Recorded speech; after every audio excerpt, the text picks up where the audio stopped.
Nombre d'épreuves et de difficultés de la vie sont graves et semblent avoir des conséquences durables. Nous en rencontrons tous dans les vicissitudes de la vie. Cette vie n'était pas destinée à être facile. C'est un temps de mise à l'épreuve et d'évaluation. Les difficultés que nous rencontrons aujourd'hui sont à leur façon comparables à celles du passé. La récente crise économique cause d'importantes inquiétudes. Le chômage et les difficultés financières ne sont pas inhabituelles. Beaucoup de gens ont des problèmes de santé, physique et mentale. Des problèmes conjugaux ou des enfants rebelles. Certains ont perdu des êtres chers. La dépendance et des tendances mauvaises ou nuisibles apportent du chagrin. Quelle que soit leur source, les épreuves font souffrir les personnes elles-mêmes et celles qui les aiment.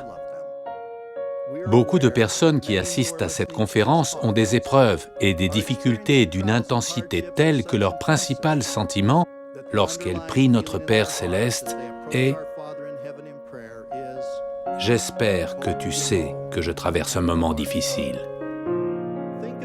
Pensez au Sauveur pendant qu'il accomplissait l'expiation.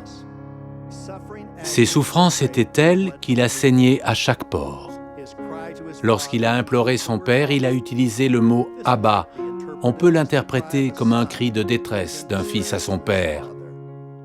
« Mon Père, s'il est possible que cette coupe s'éloigne de moi.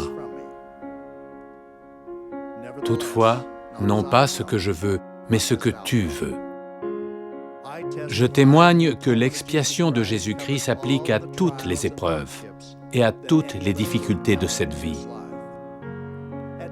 Parfois, quand nous avons envie de dire « J'espère que tu sais que j'ai eu un moment difficile », nous pouvons avoir l'assurance qu'il est là et que nous sommes en sécurité dans ses bras aimants. En août dernier, lors de l'anniversaire de notre prophète bien-aimé, Thomas S. Monson, celui-ci a déclaré, sans une seconde d'hésitation, que le plus beau cadeau que les membres du monde entier pouvaient lui faire était de trouver quelqu'un qui traverse une période difficile et de faire quelque chose pour lui.